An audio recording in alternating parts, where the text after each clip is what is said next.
Daddy, I want to be. I'm sitting here thinking, these aren't records you unearthed in a parchment book with sketchy details from the past.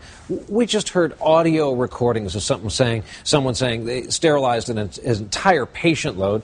And, you know, to paraphrase the piece, I'm sitting here thinking, this is the United States, for God's sake. Not only that, these procedures were going on in the 60s and 70s, but it was on the books legally until Representative Womble pushed, and it was taken off in 2003. It always raises the question, how after World War II, because something like this even happened in this country, it's dark. I mean, it started really as an anti-economic poverty issue towards poor white women, and then shifted just that much towards, I think, what a lot of people are seeing as a racial issue. The word reparations, people roll their eyes. Sometimes it's become red hot. So let's use your word compensation. Because this is so recent, because, you know, I was in high school, this was still going on.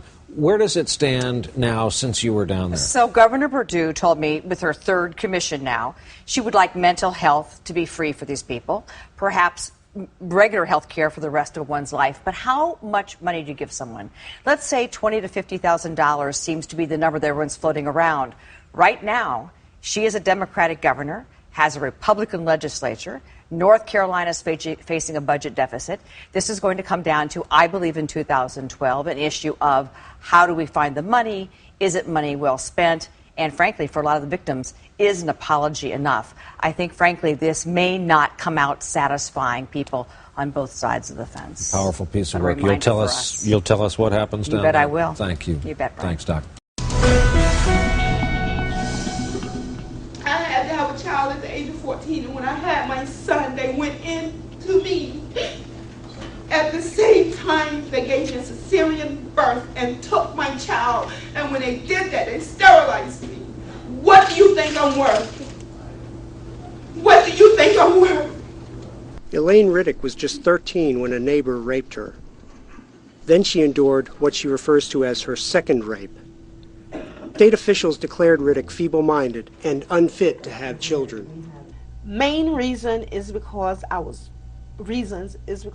poor and I am black. I believe that with all of my heart. Based on the pseudoscience of eugenics, more than 30 states passed laws allowing for the forced sterilization of so-called defectives. The goal was to rid society of certain undesirable traits. Some of those traits that they named were epilepsy, feeble-mindedness, promiscuity, criminal mentalities. Researchers believe that as many as 100,000 Americans were victimized. By the time North Carolina ended its own eugenics program in 1974, it had taken away the reproductive rights of 7,600 people. Most, like Riddick, were poor. Tony Riddick still lives close to his mother's hometown in the coastal plain. He says she doesn't come home often. They used to call it Little Korea. Yeah, Little Korea. The reason why is because it was very violent, you know, coming up. She grew up in a very, very abusive home. My mother's life and my life, by any measure, would have been, should have been, could have been totally written off. But the fact of the matter is, God still prevails, and I'm grateful for that. Very, very grateful. His mother would be grateful for justice. She drove from her adopted home in Georgia to testify before a North Carolina task force considering compensation for sterilization victims. There's nothing that the state of North Carolina can do to justify what they did to me, what they did to these other victims. You know, it's not my grandmother's fault that she was uneducated. It's not my mother's fault that she was abused by her husband. It wasn't my fault that my environment, that I was raised in, that I was brought up in this type of environment. I had nothing to do with that. I was a victim. God said, be fruitful, multiply, replenish the earth in His image. You know? And I always tell everybody, how can you ever get to see the image of God when you're killing it off? Riddick is tired of feeling like a victim, but she'll have to wait until next February to see if the Tar Heel state will give her and 2,000 other eugenics survivors justice. Alan Breed, Associated Press, Raleigh, North Carolina. Now the battle over compensating victims of a eugenics program. Many states in the U.S. had a sterilization program in the 20th century, but while involuntary sterilizations were abandoned in most places after World War II, North Carolina continued the practice for decades. It looked like it was going to be the first state to pay victims for their suffering from those abuses. But what was a likely deal has fallen apart. North Carolina House Speaker Tom Tillis conceded defeat Wednesday after the state Senate rebuffed appeals to compensate victims of forced sterilizations.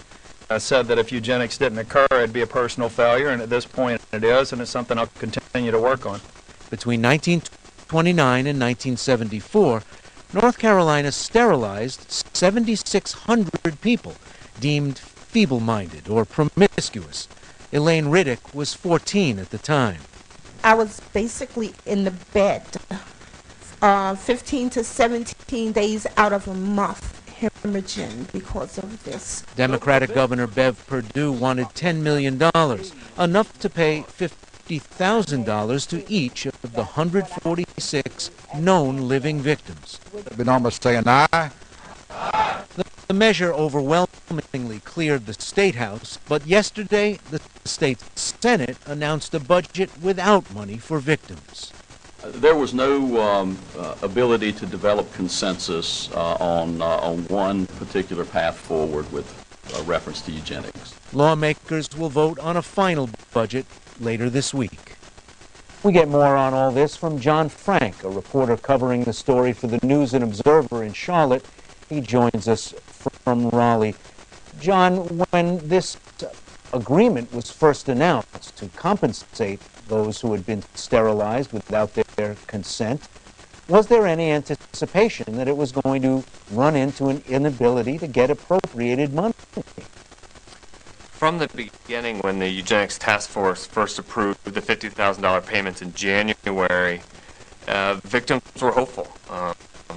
House Speaker Tom Tillis, a powerful Republican, got on board early and backing some form of compensation. He put the legislation in motion and put it in the state budget.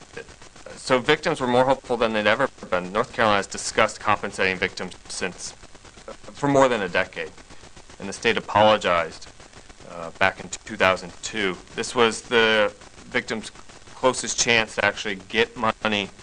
If there was opposition in the beginning, it was quiet, but all along, as in any political process, the deal is far from done until the budget was inked. Well, here we are running up against deadlines and up against end-of-session pressures. State Senator Don East said, "I'm sorry it happened. I don't think money fixes it." Senator Jerry Tillman said, "A great wrong was done, but we didn't do it." Is that more of the sentiment that you're starting to hear from senators as they don't follow through on the lower house's promise? That is the sentiment.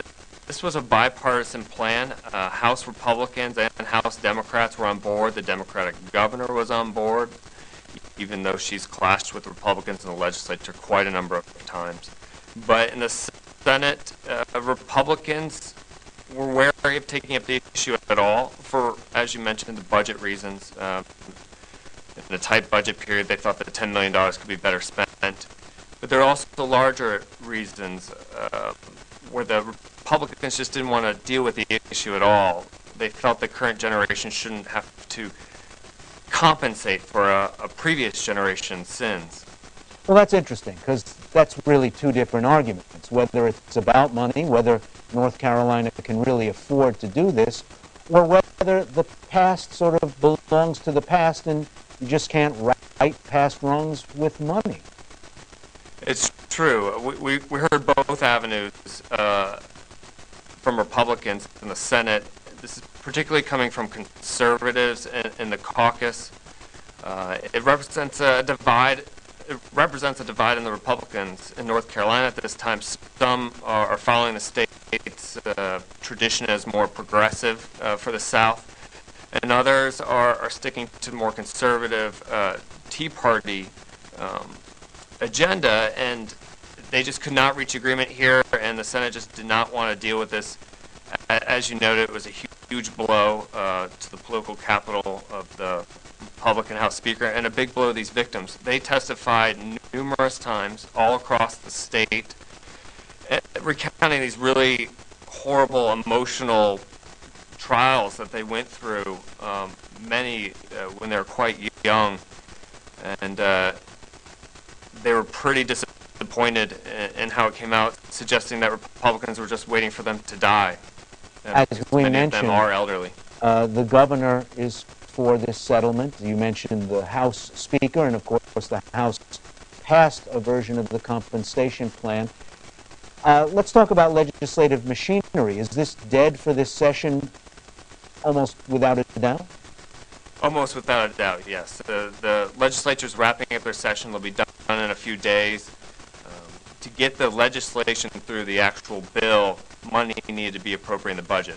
The budget was passed by the House and Senate today and sent to the governor with veto-proof majorities, so the budget is essentially a done deal. There is an organized group, North Carolina Justice for Sterilizations Victims Foundation. What's been their reaction to this last-minute legislative roadblock? Horrible disappointment. They, from the start, were very optimistic. They spent a good amount of time working with the governor's Eugenics task force, trying to figure out the appropriate amount of compensation, working with lawmakers, trying to educate them. The supporters blame ignorance for the Senate's refusal to go along with this plan, and this task force, this foundation, worked quite hard to educate people about this program, which, as you noted, lasted well past other states. What's the alternative now? Have the victims talked about filing suit on their own, going either as a class action or as individuals?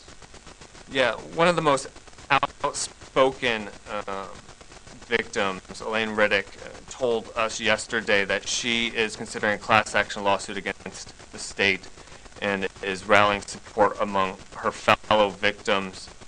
Of course, such a settlement would obviously take years and time these victims don't have. On the legislative end, they'd have to start from scratch next year when the legislature returns and crafts a new budget and crafts new legislation. John Frank is from the Charlotte News and Observer. Thanks for joining us. Thank you.